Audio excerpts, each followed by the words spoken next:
से बड़ी खबर है वो ये है कि नवाज शरीफ साहब का बेटा बरतानिया में बैंकरप्ट हो गया है, यानी दिवालिया करार दे दिया गया है। मामला क्या है मैं आपको बता देता हूँ, और ये खबर कैसे निकली आपको मैं ये भी बता देता हूँ। क्योंकि इस खबर को छुपाया जा रहा था, बिल्कुल वैसे ही छुपाया जा रहा था जैसे बरतानिया में मियाँ नवाज शरीफ साहब अपनी प्लेटलेस की रिपोर्टें छुपा रहे थे और वो नहीं चाहते थे किसी को पता चले कि उनके प्लेटलेस की इस वक्त क्या सूरत हाल है। वैसे ही वो इस मामले को भी छुपा रहे थे और इसको खुफिया रख रहे थे। नवाज शरीफ का बेटा हसन नवाज, उसके बारे में ये खबर है, और ख़बर ये है कि वो बरतानिया के अंदर दिवालिया हो गया और अब वहाँ पे वो कोई कारोबार नहीं कर सकता, बैंकों से पैसा नहीं ले सकता और वहाँ पे वो कोई नई कंपनी खड़ी नहीं कर सकता। ये प्रॉब्लम क्यों हुआ, ज़रा थोड़ा सा इसकी डिटेल में चले जाते हैं। जो तफसीलात मैंने हासिल की हैं उनके मुताबिक एक तो बरतानिया में एक गज़ट होता है, उसके अंदर वो नोटिफाई करते रहते हैं, चीज़ें अपडेट करते रहते हैं, जिससे पता चलता है कि वहाँ पे कंपनीज़ की क्या सूरत हाल है। पहले बरतानिया में एक कानून होता था कि अगर कोई कंपनी दिवालिया हो रही है तो सिर्फ वो कंपनी दिवालिया होती थी और उसी का मुकदमा होता था, उसी का नाम आता था।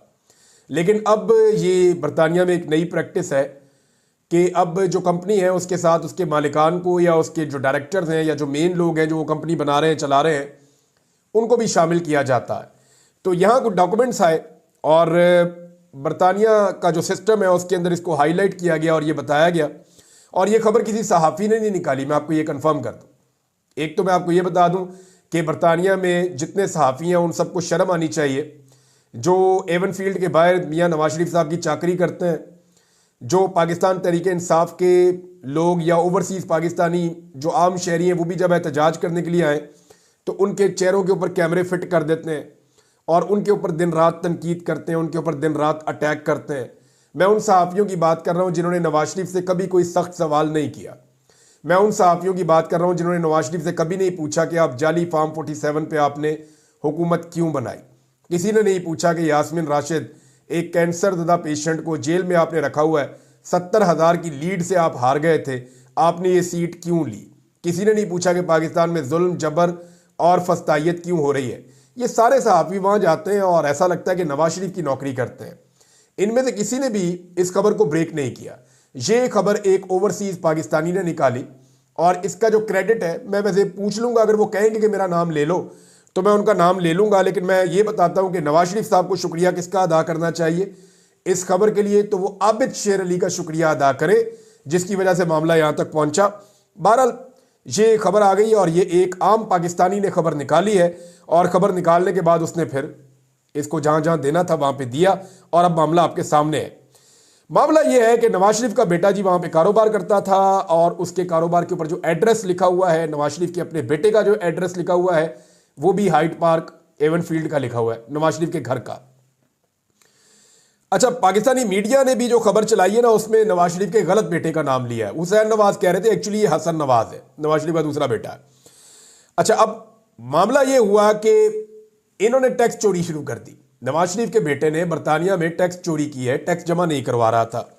जब ये टैक्स जमा नहीं करवा रहा था तो बरतानिया के अंदर एक महकमा है, एक डिपार्टमेंट है HMRC, तो ये जो है ये टैक्स कलेक्ट करते हैं। अब इन्होंने जनाब टैक्स इकट्ठा करना होता है, इनको टैक्स इकट्ठा नहीं हो रहा था और फिर ये मामला चला गया अदालत में। जब ये अदालत में मामला गया तो वहां पे मियाँ नवाज शरीफ साहब के बेटे ने ये मौक़िफ़ अपनाया कि जी मेरे को तो है ही कुछ नहीं, मैं तो गरीबों का बाल हूं। अब एक तरफ मरियम नवाज कहती है जी हम अरबोपति हैं, 60 की दहाई में हम अरबोपति थे, 70 की दहाई में हम अरबोपति थे, अब तो हम खरबोपति हैं, हमारे पास तो पैसा ही बहुत है। उधर जो है वो मरियम नवाज का भाई कहता है जी मेरे तो पल्ले ही कख नहीं, मेरे पास पैसे नहीं है, लिहाजा मुझे दिवालिया कर दिया जाए। वो फिर केस चलता रहा, उसकी पूरी तारीखें लिखी हुई है, सारी डिटेल मेरे पास मौजूद है सिस्टम में, और उसमें लिखा हुआ है जनाब कि ये जो है ये सिस्टम ये बता रहा है कि इस तारीख को अदालत में केस हुआ, 2023 में शुरू हुआ था, इसका 2024 में फैसला आ गया था, लेकिन तब से लेकर अब तक शरीफ खानदान ने इस मामले को दबा कर रखा हुआ था, छुपाया हुआ था। बहरहाल टैक्स चोरी से ये मामला शुरू होता है, टैक्स ना देने से, और फिर दिवालिया पे आकर खत्म हो जाता है। तो नवाज शरीफ के बेटे को बैंकरप्ट डिक्लेयर कर दिया गया है। अब चंद चीजें मैं आपके सामने रखना चाहता हूं। एक तो ये उस शख्स का बेटा है जिसने पाकिस्तान को दिवालिया होने से बचाना है और वो अपने बेटे को दिवालिया होने से नहीं बचा सका। पहला सवाल तो ये पैदा होता है कि नवाज शरीफ जो अपने बेटे को दिवालिया होने से नहीं बचा पाया, वो पाकिस्तान को दिवालिया होने से बचाएगा। इसीलिए कहते हैं ना कि तीनों सूबों ने सरप्लस दिखाया, सिर्फ नवाज शरीफ की बेटी का जो सूबा है जहां पे उसको वजीर आला जाली फार्म 47 के ऊपर बनाया गया है, वो सूबा जो है खसारे में गया सिर्फ और सिर्फ, बाकी कोई भी नहीं गया। और इसके खसारे के हवाले से ना बाकायदा खबर छपी हुई है डॉन के अंदर। डॉन की खबर अगर आप पढ़ें तो आपको आइडिया हो जाता है कि इन्होंने कितना बड़ा खिलवाड़ किया है। पंजाब हुकूमत के 2 इकदाम पर IMF नाराज है। डॉन की खबर के मुताबिक पंजाब हुकूमत ने UAE के फंड में $700 मिलियन यानी 200 अरब रुपए की सरमायाकारी कर दी, जिस पर IMF ने तशवीश का इजहार किया था। 200 अरब लगा दिया UAE में और बताया भी नहीं किसी को कहां लगा रहे हैं, क्यों लगा रहे हैं, अप्रूवल है कोई इसकी, कुछ सामने लेकर आए कि जनाब कैबिनेट से अप्रूवल ली थी। ये बहुत बड़ा स्कैंडल बन जाएगा अगर इन्होंने अप्रूवल नहीं ली और अगर ये गलत तरीके से किया है तो। बहरहाल IMF ने तशवीश का इजहार कर दिया। दूसरा मामला यह है कि पंजाब के इब्तदाई 160 अरब के खसारे को छुपाने के लिए बाद में जो है वो पेंशन फंड से 200 अरब रुपए निकालकर 40 अरब के सरप्लस में बदल दिया। ये भी IMF ने इस पर भी तशवीश का इजहार किया है। ये 2 चीजें जनाब डॉन अखबार के अंदर छपी हैं। और अब इस मामले पे जो है वो क्लियर हो गया कि बेटा उधर दिवालिया हो गया है, बेटी जो है वो यहां पे जिस सूबे के अंदर उसको लगाया गया वो सूबा दिवालिया कर रही है, और बाप कहता है जी हमने पाकिस्तान को दिवालिया होने से बचाना है। भाई अपने बेटे को तो दिवालिया होने से पहले आप बचा दे। अब सवाल ये पैदा होता है कि वो पैसा किधर गया जो इनके पास अरबों खरबों रुपया था, वो जायदादें कहां गई, वो पैसा कहां गया, वो सारे कारोबार कहां गए। ये तो कभी कारोबार में घाटा खाते ही नहीं है, ये कैसे दिवालिया हो गए। इसका बड़ा इंपैक्ट है। वो पूरी दुनिया के अंदर पाकिस्तान का मजाक बनेगा कि 3 दफा का वजीर आजम है, वो जिस शहर में रहता है वहां पे उसका बेटा जो है वो दिवालिया हो गया।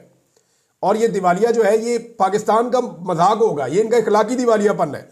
अभी आप ये देखें कि कोई भी शख्स जब दिवालिया हो रहा हो या उसने बैंकों का कर्जा देना हो या उसने टैक्स अदा करना हो, तो टैक्स चोरी ऐसा लगता है इनको बड़ा शौक है और इनको पुराना शौक है। अब ये पाकिस्तान में लोगों से टैक्स कैसे इकट्ठा करेंगे, इनका अपना बच्चा वहां पे टैक्स नहीं दे रहा।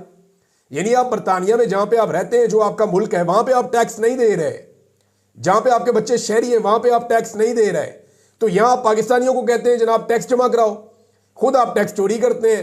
यहां आप कहते हैं जनाब टैक्स जमा कराओ। अब इनका जो है ना कोई फ्रॉड है इसके पीछे। ऐसा लगता है कि ये पैसा इस मुल्क से भी इन्होंने कहीं और शिफ्ट कर दिया और अब बरतानिया में अपने आप को बैंकरप्ट जाहिर करके यहां पे कोई कारोबार आइंदा करने का ये इरादा नहीं रखते।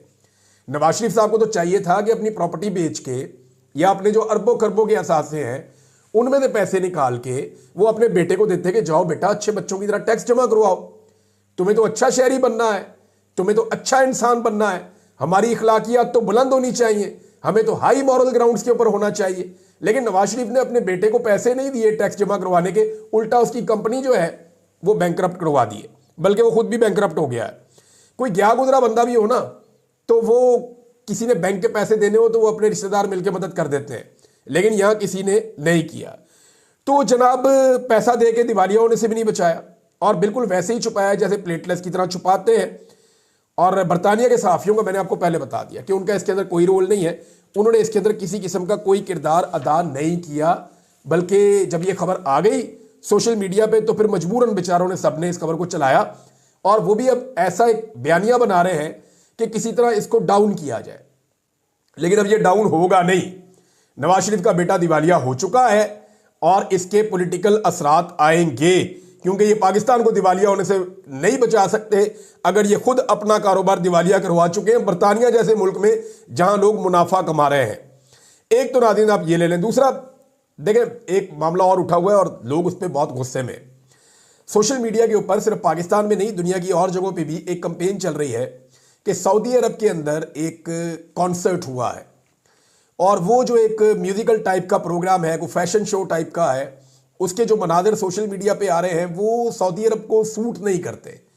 यानी उसके अंदर जिस तरह के लिबास में आलमी सतह की अदाकाराएं और मॉडल्स जिस तरह वहाँ घूम रही हैं और जिस तरह का वो सब दिखाई दे रहा है, तो ऐसा लगता है कि यूरोप से भी आगे निकल गया काम सऊदी अरब में। ये प्रोग्राम वहाँ पे करवाया गया, लेकिन इसके ऊपर पाकिस्तान की इस्लामी नजरियाती कौंसिल या पाकिस्तान के जो सरकारी मुल्ला हैं वो बिल्कुल खामोश हैं। बल्कि वहाँ पे एक लोगों का एतराज़ ये भी है कि लोग ये कह रहे हैं कि जो स्टेज के ऊपर एक बैकग्राउंड बनाई गई थी वो एक इलेक्ट्रिक डिवाइस के ज़रिए से कोई बनाई है उन्होंने, वो चंद लम्हों के लिए ऐसा लगता है जैसे खाना काबा का मॉडल है, नाउज़ुबिल्लाह। अब उसमें जो है वो ताहिर अशरफी साहब ने आकर स्टेटमेंट दिया कि नहीं जी नहीं, ऐसी कोई बात नहीं है। लेकिन मामला ये है कि अगर सऊदी अरब ने इसकी इंक्वायरी शुरू कर दी या सऊदी अरब ने इसके ऊपर कोई वजाहत जारी कर दी तो फिर ताहिर अशरफी साहब कहां पे जाएंगे? अब मेरा ताहिर अशरफी साहब से सवाल यह है कि आप यहां पाकिस्तान में इस्लाम के ठेकेदार बने हुए हैं, यहां पे आप कहते हैं कि फाशी नहीं होनी चाहिए, वीपीएन बंद कर दो, लोग फहश वेबसाइट्स देखते हैं। वहां सऊदी अरब के अंदर जो मुकद्दस तरीन मुकामात हैं वहां की जो हुकूमत कर रही है, इसके ऊपर आपने कोई मौक़िफ़ नहीं दिया। तो ताहिर अशरफी साहब आपको इसके ऊपर मौक़िफ़ देना चाहिए और अरबी ज़ुबान में देना चाहिए, जैसे आप अरबी में अक्सर ट्वीट करते हैं, आपको अरबी में ट्वीट करके इसके ऊपर आपको जवाब देना चाहिए। कल सारे उलमा कुछ और कह रहे थे, आज ताहिर अशरफी साहब का अपना ट्वीट मैं देख रहा था सोशल मीडिया के ऊपर, तो मैं हैरान हो जाता हूं कि ये कैसे कभी ये कहते हैं कभी वो कहते हैं। ऊपर से पीएमएलएन ने भी अपने मौलवियों को जो है वो डिसोन कर दिया है, यानी इस्लामी नजरियाती कौंसिल से पहले फतवा दिलवा के उसके बाद डिसोन कर दिया, ये फतवा कोई नहीं, ये गलत है, ये वीपीएन रज के इस्तेमाल करें, जो मर्जी करें, कोई वीपीएन इस्तेमाल करना गैर शरई नहीं है। ये बिला वजह का उन्होंने इस्लामी नजरियाती कौंसिल ने गलत फतवा दे दिया है। अब या तो ये फतवा एस्टेब्लिशमेंट ने दिलवाया नून लीग से पूछे बगैर, या नून लीग ने ये फतवा दिलवाने के बाद अपने ही मौलवियों को डिसोन कर दिया कि जनाब हम इतनी बेइज्जती नहीं करवा सकते, थोड़ी बेइज्जती आप अपनी करवा लें। अच्छा जनाब, अब ये एक चीज और है, ब्रिगेडियर असलम गुम्मन साहब, मैंने आपको पहले बताया था कि ब्रिगेडियर असलम गुम्मन साहब का किरदार बड़ा अजीब सा था। कुछ लोग कह रहे थे जी हम गारंटी देते हैं, गुम्मन साहब जो है वो कभी भी नहीं पकड़े गए, गुम्मन साहब कभी कंप्रोमाइज नहीं हुए। तो खबर उनके लिए ये है कि अभी एक सहाफ़ी है, उन्होंने खबर जारी की है, उमैर साहब है गालिबन, वो ये बता रहे हैं कि जी पाकिस्तान तहरीक इंसाफ के ब्रिगेडियर असलम गुम्मन साहब एक पीआईए की फ़्लाइट ली है उन्होंने 747, इससे वो सऊदी अरब रवाना हो गए हैं। अब इस वक्त तो असलम गुम्मन साहब ने अपने हल्के में जाके कंपेन करनी थी, बंदे इकट्ठे करने थे, लोगों से बातचीत करनी थी और बंदे लेकर इस्लामाबाद की तरफ जाना था। लेकिन जब पाकिस्तान तहरीक इंसाफ मुख्तलिफ शहरों में निकल के इस वक्त कंपेन चला रही है, लाहौर में बड़ी ज़बरदस्त कंपेन चल रही है, पंजाब के कई शहरों में बड़ी शानदार कंपेन चल रही है, खैबर पख्तूनख्वा में कंपेन बहुत तेज़ हो गई है, कराची की सड़कों के ऊपर नौजवान निकल निकल कर पंफलेट बांट रहे हैं, लोगों को आगाही दे रहे हैं, इमरान खान साहब का पैगाम गली गली मोहल्ले मोहल्ले पहुंचाया जा रहा है। मैं ये जो मोमेंटम देख रहा हूँ और जिस टाइप का मोमेंटम देख रहा हूँ, मुझे ऐसा लगता है कि जो लोगों में 8 फरवरी को जज्बा था, ये उससे भी एक स्टेप आगे लोग गए हैं और बड़ी तेज़ी से इमरान खान साहब का पैगाम गलियों कूचों में मोहल्लों में चौराहों में हर जगह पे पहुंचाया जा रहा है और सब लोगों को गाइड किया जा रहा है कि ये आपके पास एक मौका है इस फस्तायत से जान छुड़ाने का, लिहाजा सारे लोग निकलें। अब ये जो एक सिचुएशन है, इस सिचुएशन से हुकूमत कैसे निपटेगी, क्योंकि लोग अगर बहुत बड़े पैमाने पे निकल आए और पूरे पाकिस्तान में निकल आए तो कोई भी हुकूमत किसी भी सूरत में कंट्रोल नहीं कर पाएगी। ना कोई हुकूमत इतनी ताकतवर है, ना किसी हुकूमत के पास इतनी सलाहियत है कि वो कंट्रोल कर सके। बहरहाल ब्रिगेडियर असलम गुम्मन साहब निकल गए पाकिस्तान से, उनको यहाँ रुक के अभी इस वक्त ये कार्रवाई का हिस्सा बनना चाहिए था।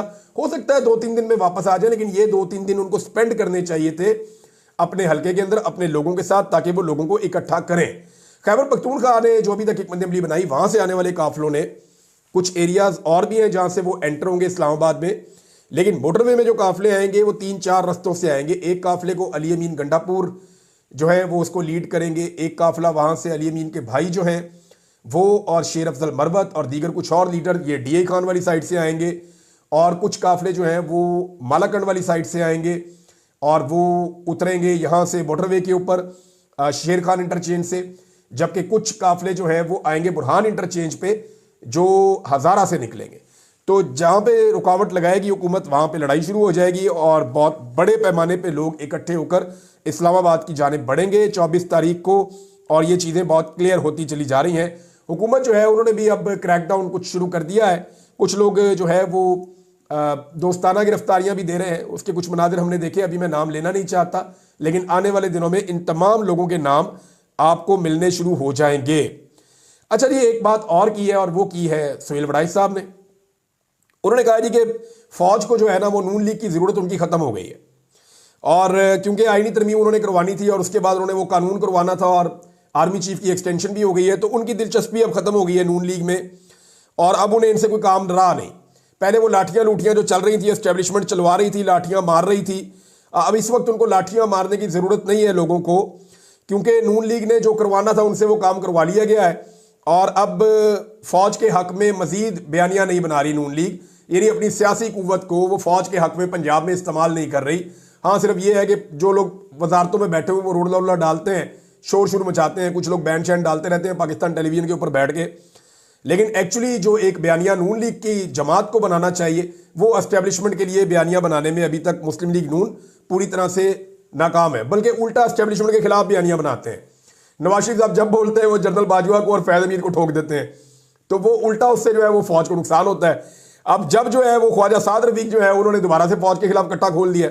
अच्छा, ख्वाजा साद रफीक साहब ने जो अब बातें की है ना, ये बातें इससे मैं इत्तेफाक इसलिए नहीं करता कि वो ये कह रहे हैं कि मुझे उठाकर ले गए थे जनरल मुशर्रफ के दौर में और मुझे फलां फौजी था, उसने मुझे बांध के बहुत ज़्यादा मारा। तो ख्वाजा साहब आपने ये बातें पहले क्यों नहीं बताई? यानी जिन लोगों को मार पड़ी है मैं उन्हें जानता हूँ।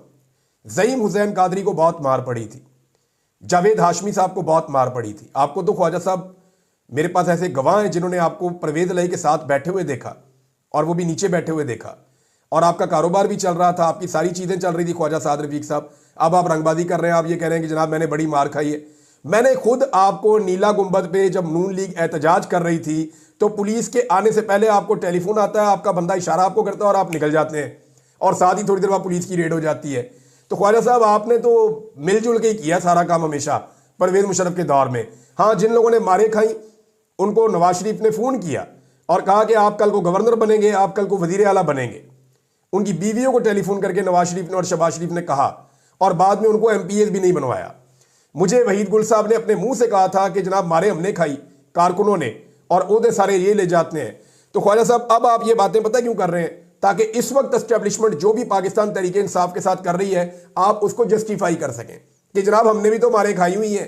ख्वाजा साहब तुझे कोई नहीं मार खादी। अभी आपने मुझे खुद फ़ोन करके कहा था, और क्या कहा था वो भी मैं बता दूंगा अगर आप चाहेंगे। थोड़ा अर्सा पहले जो आप कह रहे थे कि शरीफ खानदान के बारे में और जो बातें आपने की थी, तो आप लोगों को अब बेवकूफ़ ना बनाएं। You are part of all this. या तो इस जुल्म के खिलाफ बोले, इस जबर के खिलाफ खड़े हो। आप पॉलिटिकल वर्कर हैं तो आप कहीं ज्यादती हो रही है इमरान खान के साथ, आप खुलकर कहें कि पाकिस्तान तहरीक इंसाफ के कारकुनों के साथ जुल्म और जबर हो रहा है, मैं इसका हिस्सा नहीं बन सकता। या तो फिर आप ये कहें, या फिर आप ये ना करें कि इसको जस्टिफाई करने के लिए अपनी झूठी कहानियां आप लोगों को सुनानी शुरू कर दें। तो नाज़रीन, इस वीलॉग को यहाँ पे रोक लेते हैं और कुछ और चीज़ें फिर नेक्स्ट वीलॉग में जाएंगे। अभी ये डेवलपमेंट्स चलती रहेंगी। अब तक के लिए इतना ही। अपना ख्याल रखिएगा, अपने चैनल का भी। अल्लाह हाफ़िज़।